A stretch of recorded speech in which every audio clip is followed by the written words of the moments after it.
Binghamton University history professor visited the Binghamton Rotary Club as part of a presentation on the state of politics in America. The presentation was titled, "Polarization, Is There a Way Out?" It was put on as part of his latest book titled, quote, "The Path to Paralysis, How Our Politics Became Nasty, Dysfunctional, and a Threat to the Republic."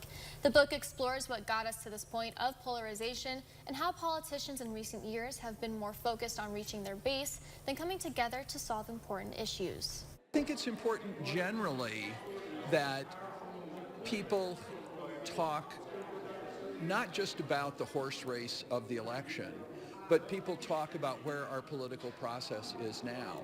I don't think anybody's happy with it. I don't think anybody is happy with the divisiveness. He went on to stress that talking with community members about current political polarization in this country is extra important ahead of the election.